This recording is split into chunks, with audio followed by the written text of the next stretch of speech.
तुम्ही जर mutual fund मध्ये किंवा डिजिटली गोल्ड सिल्वर ईटीएफ मध्ये इन्व्हेस्टमेंट करत असाल तर हा व्हिडिओ तुमच्यासाठी खूप महत्त्वाचा आहे, कारण की सेबीच्या एका रूलमुळे तुमच्या इन्व्हेस्टमेंट मध्ये काय काय बदल होणार आहेत या व्हिडिओमध्ये समजून घेण्याचा प्रयत्न करू. नमस्कार, माझं नाव पंकज मुळे. व्हिडिओची सुरुवात करूया. तर सेबीचा रूल काय सांगतोय की आता फंड मॅनेजर जो आहे तो जवळपास इक्विटी म्युच्युअल फंड्स मध्ये 35% पर्यंत तो हिस्सा गोल्ड आणि सिल्वर मध्ये इन्व्हेस्टमेंट करू शकतो. एक समजून घेण्यासाठी की लार्ज कॅपचं एक एक्झाम्पल घेऊया आपण, की लार्ज कॅप म्युच्युअल फंड काय करतो की जवळपास 80% जो हिस्सा आहे तो इक्विटी मार्केटमध्ये इन्व्हेस्टमेंट करतो. म्हणजे लार्ज कॅप कंपन्यांमध्ये इन्व्हेस्टमेंट करणं त्याला बंधनकारक आहे. आणि बाकीची जी 20% अमाऊंट राहिलेली आहे तो डेट इन्स्ट्रुमेंटमध्ये, कॅशमध्ये, आर्बिट्राजमध्ये, गव्हर्नमेंट सिक्युरिटीजमध्ये इन्व्हेस्टमेंट करू शकतो. तर आता त्याच्यामध्ये काय एक कॅटेगरी वाढवलेली की गोल्ड सिल्वर ईटीएफची एक कॅटेगरी वाढवली. म्हणजेच काय की फंड मॅनेजर काय करू शकतो की 80% अमाऊंट जे आहे तो लार्ज कॅपच्या स्टॉकमध्ये इन्व्हेस्टमेंट करेल आणि 20% अमाऊंट जे आहे तो आता गोल्ड सिल्वरमध्ये पण इन्व्हेस्टमेंट करू शकतो. फंड मॅनेजर असं करणार नाहीये, कारण की त्याला बाकीच्या कॅटेगरीमध्ये पण इन्व्हेस्टमेंट करायची आहे. त्यामुळं तो 5 ते 10% इन्व्हेस्टमेंट जे आहे ते आता गोल्ड सिल्वरमध्ये पण करू शकतो. तर याचा फायदा काय होऊ शकतो? तर याचा फायदा काय होऊ शकतो की तुमचा जो पोर्टफोलिओ आहे, त्याचा जो फंड आहे, याचे रिटर्न जे आहेत ते सस्टेनेबल किंवा स्टेबल राहू शकतात.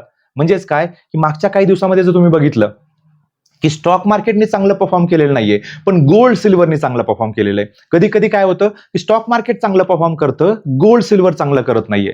अशा वेळेस काय होऊ शकतं की फंड मॅनेजर काय करू शकतो की इक्विटी मधलं जे पर्सेंटेज आहे ते गोल्ड सिल्वरमध्ये वाढवू शकतो.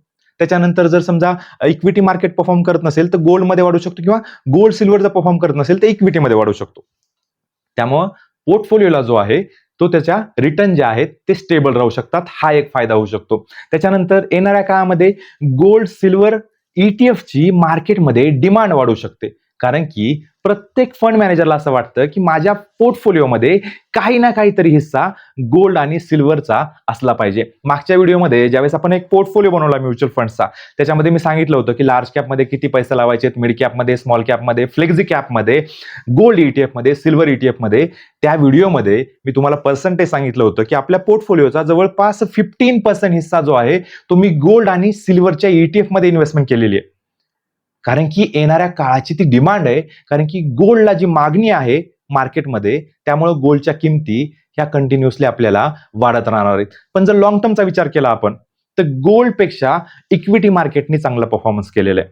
मागचे जर काही वर्ष जर बघितले आपण तर मागच्या 5 ते 6 महिन्यामध्येच आपल्याला गोल्ड सिल्वरने चांगलं रिटर्न दिलेलं आहे. पण मागची जर हिस्ट्री बघितली आपण तर 2012ला जो गोल्ड आणि सिल्वरने जे हाय केला होता, की जे हायला प्राइस गेल्या होत्या, त्या प्राइस येण्यासाठी 2019 उजरावं लागलं.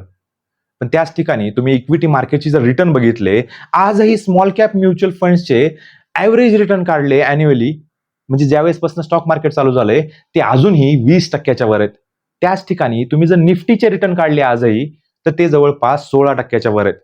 त्यामुळं इक्विटी मार्केट पण तेवढंच महत्वाचं आहे आणि गोल्ड मार्केट, सिल्वर मार्केट पण तेवढंच महत्वाचं आहे. आता बघा की पहिल्यांदा आपल्याला काय करावं लागत होतं की आपल्याला डायरेक्टली गोल्ड आणि सिल्वर ईटीएफ मध्ये इन्व्हेस्टमेंट करावं लागत होती, की ज्यावेळेस आपल्याला बाय करायचं त्यावेळेस.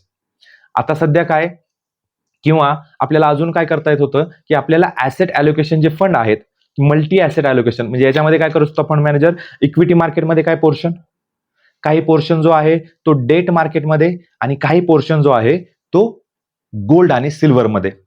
तर आता ही जी मुभा आहे ती सगळ्या म्युच्युअल फंडला दिलेली आहे. आता बघा की मिड कॅपमध्ये, स्मॉल कॅपमध्ये जवळपास 65% हिस्सा जो आहे तो इक्विटी मार्केटचा आहे, आणि बाकी जे राहिलेले पर्सेंटेज आहे याच्यामध्ये फंड मॅनेजर डिसिजन घेऊ शकतो गोल्ड सिल्वरचा. त्याच पद्धतीनं फ्लेक्झी कॅप म्युच्युअल फंडमध्ये जर बघितलं तर 65% फंड मॅनेजर इक्विटी मार्केटमध्ये इन्व्हेस्टमेंट करायला त्याला बंधन आहे, आणि बाकीचा जो हिस्सा आहे तो वेगवेगळा, जसं की मी तुम्हाला मगाच सांगितलं की डेटमध्ये, मनी मार्केटमध्ये, कॅशमध्ये, आर्बिट्राजमध्ये आणि गोल्ड सिल्वरचा ऑप्शन पण त्याच्यामध्ये आता दिलेला आहे. त्यामुळे लॉंग टर्म मध्ये आपल्याला याचा नक्कीच फायदा होणार आहे. तुम्हाला म्युच्युअल फंडमध्ये इन्व्हेस्टमेंट स्टार्ट करायची असेल तर नक्की म्युच्युअल फंड, कुठल्या म्युच्युअल फंडमध्ये इन्व्हेस्टमेंट करायची, कशा पद्धतीने करायची, डिजिटल गोल्ड कशा पद्धतीने बाय करायचंय, याबद्दलचे सगळे व्हिडिओ या चॅनलवर अवेलेबल आहेत. तर अशाच नॉलेजेबल कॉन्टेंटसाठी चॅनलला जरूर सबस्क्राईब करा. मराठी माणसाने मराठी माणसासाठी हे चॅनल चालू केलेलं आहे. त्यामुळे तुमच्या मित्रपरिवाराला हा व्हिडिओ नक्की शेअर करा. धन्यवाद.